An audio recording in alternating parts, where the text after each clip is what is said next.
보수가 살아야 대한민국이 산다. 대한민국이 살아야 우리 아이들이 삽니다. 안녕하세요. 자유한국당 경기도당 부위원장 김구영입니다. 국민 여러분, 요즘 편안하십니까? 요즘 대한민국을 가만히 보고 있노라면 희망보다 걱정이 앞서는 것이 사실입니다. 저는 무엇보다도 국가가 국민의 삶에 너무 깊이 개입되어 있는 것이 저는 문제라고 생각하고 있습니다. 국가가 국민의 삶 속에 깊이 개입되어 있다는 것은 그만큼 국가 권력이 깊이 개입되어 있다는 것과 별반 다르지 않다고 생각합니다. 국가 권력이 국민의 삶 속에 깊이 개입되어 있다는 것은 사회주의로 가고 있다는 반증이기도 합니다. 사실 이런 것을 아는 제 주변의 다수의 사람들은 현재의 대한민국을 생각하면 정말 잠조차 오지 않는다고 합니다. 대한민국이라는 버스가 편하게 안전운행을 하고 있다면 왜 국민들이 잠이 안 온다고 말하겠습니까?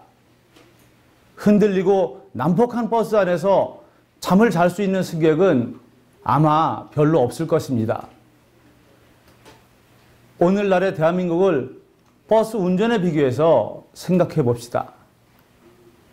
버스는 일반 개인 자가용이 아니죠? 승객들이 많이 타고 다니는 승합차입니다. 개인 자가용이야 운전자가 마음대로 목적지를 정해서 운전을 할 수 있다고 치더라도 버스는 승객이 요구하는 방향으로 운전을 하고 가야 됩니다. 그런데 지금 대한민국이란 버스는 어디로 어떻게 가고 있나요? 그동안 대한민국이란 버스는 빠르지는 않지만 나름대로 안정적으로 국민들의 행복을 위한 목적지를 향해 나름대로 잘 가는 그런 버스였다고 저는 생각합니다. 그런데 어느 날 이상한 집단들이, 우리는 이런 집단을 흔히 좌파라고 부르기도 합니다. 그런 좌파들이 자기들이 버스를 운전해 보겠다고 생떼를 쓰더니 별 방법을 다 동원해서 버스 운전대에 앉은 꼴이 되었습니다. 근데 막상 운전대를 잡고 보니 생각보다 운전이 쉽지 않았던 모양입니다. 옆에서 구경할 때는 아주 쉬워 보였겠죠?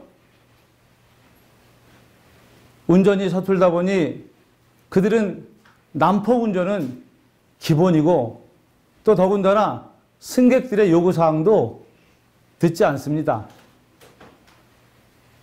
그냥 속도를 내고 달려가며 승객들한테는 오히려 생전 경험해보지 않은 목적지로 데려가겠다고 설레발까지 칩니다. 우리 승객들은 불안해하기 시작합니다.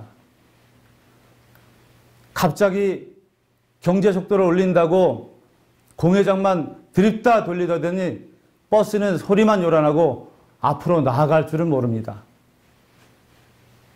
대한민국의 경제 성장이 마이너스입니다.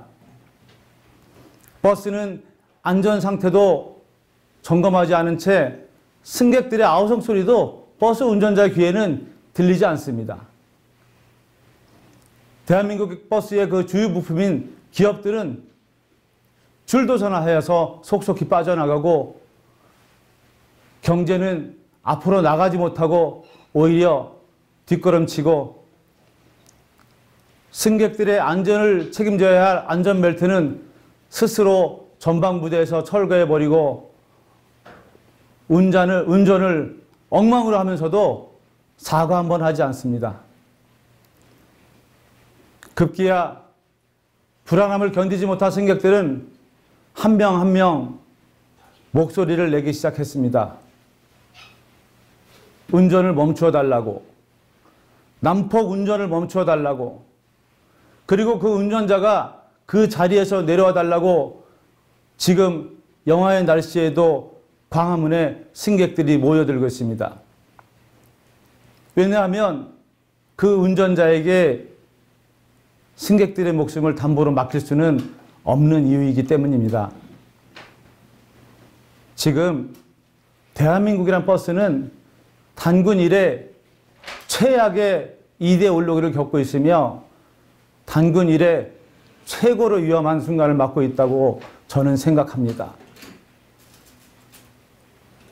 한심합니다. 경제 파탄, 안보 파탄, 외교 파탄, 어느 것 하나 성한 것이 없습니다.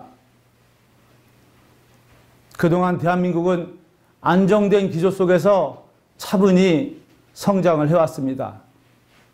그리하여 세계 10대 강국으로 성장을 해왔고, 이런 과정에는 보수의 힘이 가장 큰 공헌을 한 것이 사실입니다. 날개가 있는 것은 추락할 가능성을 늘 지니고 있는 것처럼 대한민국이 그동안 고공비행을 해왔다면 이제는 그 추락의 길로 접어들기 직전입니다. 국민 여러분, 저들이 원하는 첫 번째는 보수의 분열입니다. 그런데 우리 보수는 우매하게도 저들 좌파의 입맛에 맞춰 서로 시기하고 싸우고 내부 총질을 하느라 정신이 없습니다. 그러나 요즘 광화문을 나가보면 이제 보수가 점점 정신을 찾아가는 것 같아서 다행이라고 생각합니다. 보수의 힘만이 대한민국을 반드시 일으켜 세울 수 있고, 대한민국이 바로 서야 우리 아이들의 꿈과 미래가 보장됩니다. 더 이상 포퓰리즘 정책에 속아서는 안 됩니다. 우리 아이들한테 물려줄 통장의 돈을 더 이상 빼서 선심성 정책을 세우면 안 됩니다. 국민 여러분, 더 이상 속지 마십시오. 이제 얼마 남지 않은 총선이 대한민국의 운명을 결정지을 마지막 순간인 것 같습니다. 한번 무너지면 다음은 없습니다. 그동안 눈부시게 이룩한 대한민국의 발전은 순식간에 무너지는 것입니다. 대한민국이 자유민주주의 국가로 지금처럼 늘 건강히 성장해 나갈 수 있도록 좌파 세력으로부터 지켜나가는데 우리 보수 하나가 되기를 소망해 봅니다. 국민 여러분, 답답합니다. 다음 시간에는 좌파들의 속성에 대하여 이야기를 나누어 보는 시간을 가져보도록 하겠습니다. 고맙습니다. 안녕히 계십시오.